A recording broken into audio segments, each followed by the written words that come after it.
어느 늦은 오후 두 제자가 예루살렘을 떠나서 엠마오로 가는 길에 있었습니다. 그들의 대화는 최근에 있었던 사건들, 특히 예수님의 십자가 처형에 관한 이야기를 나누고 있었습니다. 그들은 슬픔과 혼란 속에 있었고 예수님의 부활에 대한 소식을 들었지만 그것이 무엇을 의미하는지 확신을 하지를 못했습니다. 이때 예수님께서 친히 그들과 동행하셨지만 그들은 그분을 알아보지 못했습니다. 예수님은 성경을 통해서 메시아가 겪어야 할 고난과 부활에 대해서 그들에게 설명해 주셨습니다. 그 후에 그들이 함께 식사할 때 떡을 떼며 주신 그 예수님을 그때야 알아보게 됩니다. 그 순간 그들의 눈이 열렸고 예수님께서는 곧 사라지셨습니다. 그들은 기쁨과 확신을 가지고 예루살렘으로 다시 돌아가 다른 제자들에게 이 기적적인 만남을 전하게 됩니다. 이것이 오늘 말씀의 대략이라고 할 수 있습니다. 때때로 우리는 너무 막막하고 답답하여서 어찌할 바를 몰라 할 때가 있습니다. 이럴 때 우리는 가끔씩 이런 방법을 사용합니다. 모든 것이 10년 뒤에 그때도 여전히 지금 이 고민일까? 스스로에게 그렇게 물어보는 것이죠. 아니면 5년 뒤에는 어떨까? 아니면 내년에는 어떨까? 아니면 다음 주에는 어떨까? 이 일이 그대로 나에게 고민거리일까? 답답함일까? 이렇게 스스로에게 물어보는 것이죠. 그러면 10중 8구 이 간단한 방법을 통해서 그 번잡한 마음들을 제거하고 또 현실에 집중할 수 있게 되는 것을 보게 됩니다. 여러분 삶에 있어서 중요한 것이 무엇입니까? 나에게 중요한 일의 우선순위를 결정하는 그 일도 사실은 만만치 않은 과정입니다. 왜냐하면 우리가 살아가는 환경이 이런 결정을 하는 데 있어서 여러 가지로 방해가 되기 때문입니다. 이처럼 우리가 살아가는 세상에는 주의를 분산시키고 우리가 중요한 일에 주의를 기울이지 못하도록 방해하는 것들이 너무나 많이 있다는 말입니다. 그래서 정신없이 혼란스럽고 힘들게 느껴지는 것은 어찌 보면 당연한 것일지도 모르겠습니다. 작게는 우리 통장에 잔고가 얼마나 남아 있는지 걱정하는 것에서부터 가진 사람은 수억 원대의 고급 외제차를 두고 어떤 차를 고를까 고민이 되어서 잠 못 이루는 사람도 있습니다. 세상은 이런 사람들을 위해서 다양한 은행 상품을 만들어내고 또 대출 상품을 만들어내기도 합니다. 그리고 다양한 고급 스포츠카를 만들어내서 판매하기 위해서 세일즈를 위한 광고를 어마어마하게 쏟아붓습니다. 이 모든 일들은 개인의 선택과 인식의 부조화를 파고들어서 결국 자신들의 판매 목적을 달성하려고 하는 사람들의 노력입니다. 이런 구조는 신앙심이 멀어지게 하는 원인이 되기도 합니다. 우리가 살아가는 세상은 이처럼 사람들을 신앙심에서 멀어지게 합니다. 또 아니면 자기 스스로의 자아에 집착하게 이끌어서 끌어당기는 강력한 힘이 있어서 우리가 신앙적인 삶을 살아가지 못하게 합니다. 마틴 루터에 따르면 모든 마음이 자기 스스로 기울여지는 것, 이것을 죄라고 정의를 했습니다. 그러니 루터의 마음에는 마음이 한쪽으로 이렇게 기울어지는 것을 죄라고 정의를 한 것이죠. 그런 면에서 보면 참으로 맞는 말이 아닌가 하는 생각이 듭니다. 우리 인간이 본성이 죄로 가득 차 있기에 어디로 기울겠습니까? 죄성으로 기울 수밖에 없는 것이죠. 아마 루터의 말처럼 지금 우리는 내적으로 휘어진 마음으로 인해서 우리가 살아가는 세상 속에서 위험에 아마 노출되어 있는지도 모릅니다. 그렇다면 무엇이 중요하고 신앙적인지 확신할 수 없는 상황에서 중요한 것, 또 신앙적인 것에 어떻게 집중할 수 있을까? 오늘 복음서는 그 해답을 우리에게 제시해주고 있습니다. 예수님이 십자가에 못 박혀서 돌아가신 후에 누가복음은 예루살렘을 떠나서 엠마오로 향하는 두 제자의 이야기를 기록하고 있습니다. 여기에서 우리는 제자들의 마음 상태와 그들이 지금 앞서 말한 막막하고 어찌해야 할지 모르는 상태에 놓여 있는 이 모습을 우리는 발견하게 됩니다. 이들은 마을 밖으로 지금 향하고 있습니다. 예루살렘을 벗어나는 것이죠. 이 판단이 정말 옳은 판단일까? 더 중요한 문제는 그들이 올바른 방향으로 가고 있는지 그조차도 사실은 잘 모르고 있다라는 것입니다. 그것이 과연 올바른 방향인지 잘못된 방향인지 우리 자신도 잘 모르죠. 그런데 마을을 벗어나는 길에 낯선 사람이 그들과 함께 동행을 하게 됩니다. 그런데 그 사람이 과연 낯선 사람일까? 우리는 알고 있죠. 복음서가 이미 완성된 뒤에 태어났기 때문에 누가복음의 이야기를 전체를 알고 있어서 그분이 예수님이라는 걸 당연히 알고 있습니다. 하지만 제자들은 알까요? 모를까요? 모르는 것입니다. 왜 못 알아볼까요? 예수님이 생전의 모습과 다르게 보였을까요? 아니면 또 다른 이유가 있었을까요? 성경은 이렇게 기록하고 있습니다. 24장 16절에 그들의 눈이 가려져서 그를 알아보지 못하였다 라고 기록하고 있습니다. 이게 무슨 뜻일까요? 멀쩡하던 눈이 가려졌다. 하나님께서 그들의 눈을 멀게 하셨을까요? 아니면 그냥 눈이 어두워졌을까요? 가끔씩 저도 눈이 침침해서 이 안구 건조증이 있어서 이렇게 그렇게 식염수, 생리식염수를 이렇게 넣으면 그때 또 맑게 보이는 때도 있습니다. 그랬던 것일까요? 아니면 둔해서 그럴까요? 예수님은 인내심을 가지고 제자들과 동행하십니다. 그들이 무슨 이야기를 나누고 있는지 물어봅니다. 아니, 지난 며칠 동안 일어난 일을 전혀 알지 못하다니 하고 안타까운 마음으로 제자들이 혀를 끌끌 찹니다.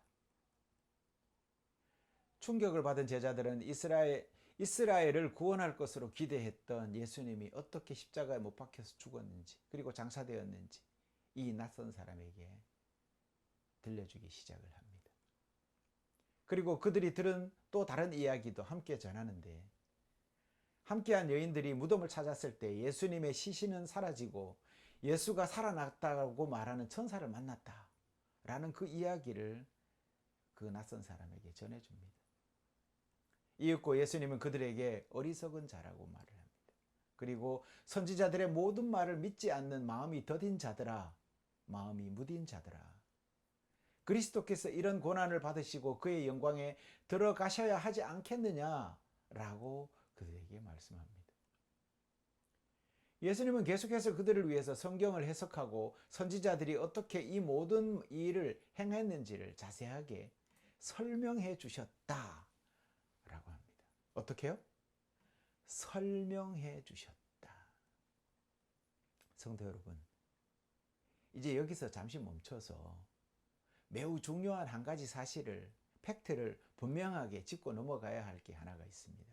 그것은 예수님께서 제자들에게 믿음이 더디다고 꾸짖으실 때에 예수께서 언급하신 그 더디다, 마음이라고 사용했던 마음이 더디다 했을 때 그 마음이 무엇일까라는 것입니다. 우리는 일반적으로 더딘 마음을 가졌다. 그렇게 감각이 무디냐? 이렇게 성경을 읽을 때가 많이 있습니다만 사실은 그것이 히브리어로 히브리인들이 마음이라고 말할 때 그 마음은 정신을 의미한다라는 것을 염두에 두십시오. 즉 성경을 통한 그의 가르침이 인지적이고 지적인 행위였다라는 것이죠.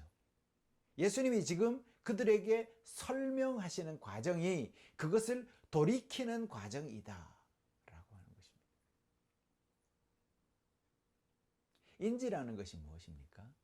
인지라는 것은 우리가 알고 있는 지식대로 행동을 하는 것을 인지라고 하는 것이죠. 그런데 지금 예수님은 우리가 잘못 알고 있는 것을 바르게 돌려놓으시려고 설명하고 계신다. 이것은 무엇입니까? 우리가 잘못 알고 있는 지식을 올바르게 돌려놓으셔서 바르게 행동하게 하신다라는 말이 되는 것입니다. 즉 성경을 통한 그의 가르침이 인지적이고 지적인 행위를 지금 현재 하고 계신다라고 볼 수 있는 것이죠.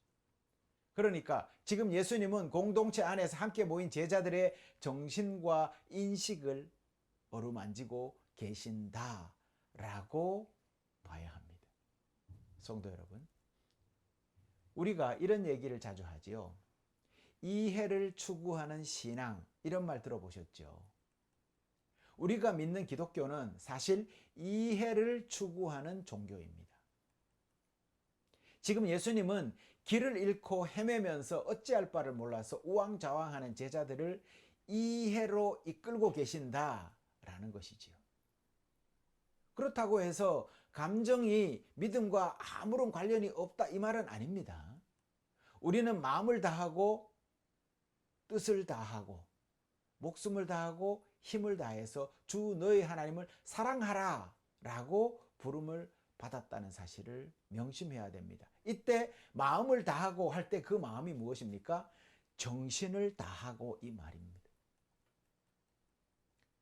그러나 여기에서 부활하신 예수님께서 제자들과 함께 걸으시면서 그들이 이해해야 할 중요한 사실은 왜 이런 일들이 메시아에게 일어나야 했는지, 즉 모든 성경과 선지자들이 메시아 곧 나사렛 예수 그리스도를 가리키고 있다라는 그 인식을 해야 올바르게 이 모든 것들을 깨우칠 수 있다라고 가르치고 계신다는 거예요. 하지만 오늘 보십시오. 안타깝게도 이 긴 가르침의 순간에도 제자들은 어떻게 해요? 여전히 이해하지 못하고 있다. 예수님은 제자들에게 다가가서 아마 마음속으로 그랬을 겁니다. 꿀밤이라도 한 방 먹이고 싶었을 겁니다. 왜 그리 이해 못하냐? 그런데 그렇게 하시면 예수님답지 않은 것이죠. 참으신 것이죠. 마침내 목적지인 엠마오에 가까워지자 두 제자는 낯선 이 남자를 초대해서 함께 식사 자리에 앉게 됩니다. 예수님은 자리에 앉아서 떡을 가져다가 축사하시고 떼어서 제자들에게 나누어 주십니다. 제자들은 예수님이 눈앞에서 사라지는 순간 그제야 그분이 예수신 줄을 알아보게 됩니다. 이제 이들의 신앙적 인식이 어떻게 해요? 제자리로 돌아오게 됩니다. 제자들은 빵을 떼는 모습에서 예수님을 알아보았습니다. 여러분, 어떤 일을 알고 이해하고 있다라는 것을 우리는 어떻게 확인할 수 있나요? 그것을 메타인지라고 하죠. 메타인지. 아는 것을 메타인지라고 하는데, 여기서 보면 어떤 일을 알고 이해하고 있는 사람을 우리가 확인할 수 있는 방법이 뭐냐라는 것입니다. 그것은 그가 이해한 대로 행동하는가를 보면 알게 됩니다. 교육학에서 중요하게 생각하는 한 가지 핵심 개념이 하나 있습니다. 그것은 바로 형성이라는 단어입니다. 즉, 알고 있는 것을 이야기하게 하고 그래서 실천하게 하는 것, 그것을 우리는 교육학에서 형성이라고 얘기를 합니다. 만들어져 가는 것이죠. 지금 예수님이 제자들을 향해서 그렇게 가르치고 형성해 가고 있는 것입니다. 이 가르침은 누구도 대신할 수 없습니다. 그래서 주님은 지금 당신만이 할 수 있는 일을 하고 계시는 것입니다. 제자들은 주님 가르침을 듣는 순간 그들의 죽었던 신경세포, 조금 어려운 말로 하면 시놉스가 되겠죠. 신경세포가 쫙 연결이 되고 마침내 작동하기 시작을 합니다. 깜짝할 사이에 그도 막막해서 아무것도 발견하지 못하고 길 잃고 헤매던 그들이 쫙 하고 눈이 맑아지고 예수님을 알아보게 되는 것이죠. 어둠 속에서 밝은 빛처럼, 한 줄기 빛처럼 깨닫게 되는 것입니다. 이제 흩어졌던 모든 조각들이 쫙 맞춰집니다. 에스겔서에 보면 그 죽었던 뼈들이 흩어져 있다가 하나로 쫙 맞춰지는 그 환상을 보지 않습니까? 바로 그렇습니다. 이제 흩어졌던 모든 조각들이 하나의 퍼즐처럼 쫙 맞춰집니다. 이해되지 않았던 모든 것들이 이제 쫙 이해되어지기 시작을 합니다. 그리고 그들은 서로에게 그분이 길을 따라 우리에게 말씀하시고 풀어서 이해시켜 주셨던 그동안에 우리 마음속에서 불타고 있지 않았느냐, 뜨거워지지 않았느냐 라고 서로가 얘기를 합니다. 앞서 말한 마음을 정신으로 이해하는 그 히브리어식 이해를 떠올려 보면 이 말이 더 깊게 이해가 되어집니다. 저는 무엇보다도 엠마오로 가는 길에 있었던 제자들의 이야기는 신앙 공동체 내에서 중요한 일이 있을 때 어떻게 행동해야 하고 공동체가 어떻게 대응을 해야 하는지, 도움을 주어야 하는지에 대한 그 지침을 제공하고 있다고 생각을 합니다. 즉 제자들에게 던진 예수님의 질문은 매일 우리 공동체 내에서도 동시에 던져져야 될 질문이다 라고 생각하는 것이죠. 이런 질문입니다. 무슨 일이냐? 어떤 것이 더 중요한 일이니? 라고 물어보는 것이지. 이런 질문을 통해서 우리는 종종 가장 중요한 것이 무엇인지 기도하면서 또 비판적으로 성찰하지 않고 그냥 하루를 살아가는 자신을 돌아볼 수도 있게 되는 것입니다. 우리가 영성의 샘을 통해서 자기 성찰을 계속 반복하지 않습니까? 굉장히 유익한 일이고 굉장히 또한 어려운 일이라는 것을 우리가 알고 있지 않습니까? 그런데 그 어려운 일들이 참 힘들고 어려운 일인데 공동체 내에서 공동체 구성원의 전체가 그런 방향성을 제시하고 거기에 따라서 우리가 신앙생활을 할 때 도움을 받을 수 있는 것들은 개인적 성찰을 넘어서 또 다른 영역에서 우리에게 도움을 줄 수 있다라는 것이죠. 그래서 교회 공동체의 활동이라는 것은 굉장히 우리에게 의미가 있다는 것입니다. 지금 오늘 공동체 가운데서 예수님이 이러한 깨달음을 주시지 않습니까? 스스로에게 한번 물어보십시오. 나는 오늘 만족하면서 하루를 보내고 있는가? 나는 세상을 변화시키는 일을 하고 있는가? 나를 향한 하나님의 의도를 나는 잘 이루어내고 있는가? 나는 내 은사를 최대한 활용하고 있는가? 나는 올바른 방향으로 지금 현재 신앙적으로 살아가고 있는가?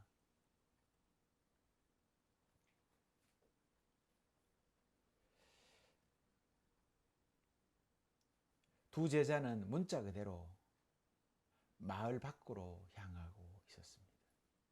올바른 방향으로 살아가고 있지 않았던 것이죠. 지금 모든 것을 포기한 채 고향으로 돌아가고 있었고 또 그런 방향으로 계속 발걸음을 내딛고 있습니다. 예수님의 목적은 무엇이었을까요? 결국은 그들의 발걸음을 돌려서 예루살렘을 향하게 하시는 거였습니다. 예수님은 적어도 처음에는 그들을 꾸짖지 않았어요. 그들과 함께 걸어가셨습니다. 이것은 우리가 잘못된 방향으로 가고 있을 때도 여전히 꾸짖지 않으시고 어떻게 해요? 여러분과 동행하신다라는 사실이에요. 하나님의 인내심이 여기에서 드러나요. 실망하지 마십시오. 여러분의 삶의 자리가 흔들리고 잘못된 방향으로 가고 있다고 느껴질 때도 실망하지 않을 것은 여전히 주님이 우리와 동행하고 계시다라는 사실입니다. 이런 하나님은 우리가 예수님을 버리고 또 떠나기로 마음먹었을 그때에도 우리를 버리지 않으신다라는 그러한 믿음의 기초가 됩니다. 예수님은 제자들이 잘못된 방향으로 걸어갈 때에도 그들과 함께 동행해 주셨습니다. 그들이 일어난 일에 대해서 비판적으로 성찰할 뿐만 아니라 성경적으로 성찰할 수 있도록 예수님은 어떻게 해요? 가르치고 형성하며 설명해 주셨습니다. 이 두 제자가 결국 예수님을 멍하니 쳐다보고 있을 때 예수님은 성경을 그들 안에서 해석해 주시고 왜 그리스도가 고난을 받고 죽고 부활해야 하는지를 가르쳐 주십니다. 이것을 누가 가르치겠어요? 당신만이 하실 수 있는 일이죠. 이 사건이 시사하는 바가 우리 스스로가 그것을 항상 알아차릴 수 없다라는 것입니다. 우리 눈으로는 스스로가 알아차릴 수가 없습니다. 특히 잘못된 길을 가고 있을 때는 중요한 것을 판단하기가 굉장히 우리가 어렵습니다. 그러니까 우리는 신앙 공동체 안에서 함께 서로가 서로에게 비판적인 시각을 가지고 잘못된 길을 바르게 잡아주고 형성할 수 있도록 믿음 안에서 돕는 것 또한 중요하다라는 것입니다.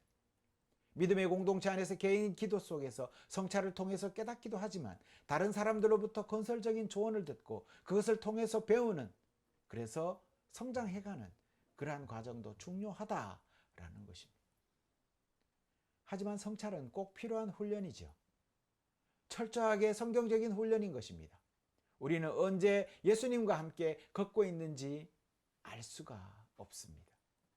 하나님은 우리 삶에서 다양한 사람들을 통해서 지속적으로 일하시는 것을 믿으시기 바랍니다.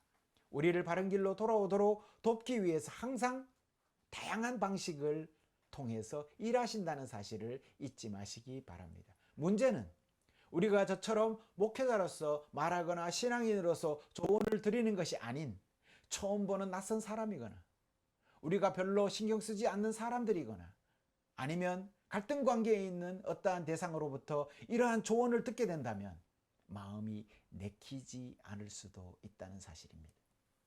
이때는 우리는 마음을 확 닫아버리죠. 그래서 그들의 말을 바보 같은 소리라고 무시해버리거나 자신의 판단이 더 옳다라고 합리화해버리게 됩니다. 여러분, 이런 말이 있습니다. 아무리 친한 친구의 진실된 비평이라도 교만은 뛰어넘지 못한다. 자기의 교만은 뛰어넘지 못합니다. 어떤 이들은 성경을 읽지 않는 진짜 이유에 대해서 이렇게 말을 합니다. 성경을 진짜 읽지 않는 이유는 두려워서가 아니라 이해하게 될까봐 두려워서 읽지 않는다. 왜요? 성경에는 너무나 따가운 얘기가 많거든요. 죄짓지 말라. 뭐 하지 말라는 게 그리 많은지도 모르겠습니다. 그리고 이해는 변화와 쇄신, 더 큰 믿음과 실천을 우리에게 부담감으로 줍니다. 그러니까 때로는 성경을 묵상하면 따갑고 아파서 듣기 힘든 진실일 경우에 많은 사람들은 의도적으로 피해버리죠. 알려고 하지 않습니다. 그러면 이 제자들과 뭐가 다르겠습니까? 길 잃고 헤매게 되는 것이죠. 회피하는 것입니다. 결국 이런저런 불편하고 복잡한 성경 속 이야기를 하나로 엮어내야 하고 또 내 안에서 통합적으로 종합해내야 하는 그런 부담감을 느끼고 아유 귀찮은데 그냥 덮어버리지 하고 인식을 그냥 멈춰버려요. 이처럼 우리는 부지런함보다는 느슨함을 택하게 되고 깊이 있는 것보다는 둔함을 택하게 되는 것이 우리의 본성인 것 같습니다. 성도 여러분, 믿음은 참으로 이해를 추구하는 신앙입니다. 우리의 믿음은 예수 그리스도 안에서 하나님의 행동과 우리 삶에 적극적으로 임재하시는 하나님을 이해하려고 노력하는 종교라는 사실을 잊지 마시기 바랍니다. 이것을 이해하는 것은 중요한 일입니다. 오늘날 우리에게 남겨진 도전은 우리가 스스로 자초한 둔감함에서 벗어나서 이해를 구하시기를 바랍니다. 건설적인 비판을 환영하십시오. 그것으로 더 믿음이 자라도록 우리를 부르시는 것일지도 모릅니다. 성도 여러분, 우리에게는 그리스도의 임재가 절실히 필요하다는 사실을 잊지 마시기 바랍니다. 여러분은 이 말을 이해하고 동의하십니까? 우리가 살아가는 세상은 판단의 부조화를 틈타서 자기 이익을 노리는 다양한 광고 속에 파묻혀 살아가는 존재들입니다. 하지만 교회는 예수 그리스도와 서로에 대한 우리의 절실한 필요성을 서로에게 선포하고, 또 교회의 주요 목적 중 하나는 사람들이 중요한 것을 식별하도록 돕는 역할을 한다라는 것입니다. 우리는 개인으로서가 아니라 이해하고 성장하기 위해서 한 몸인 지체인 그리스도 그 예배 자리에 우리는 지금 모여 있다라는 사실을 잊지 마시기 바랍니다. 그렇다면 우리는 감히 하나님과 서로에게 우리의 무디고 막막한 삶을 주님 앞에 가지고 와서, 주님, 내가 올바른 길을 가고 있는지 저도 잘 모르겠습니다. 당신 말씀이 잘 이해가 되지 않습니다. 저를 좀 도와주십시오. 라고 기도해야 할 것입니다.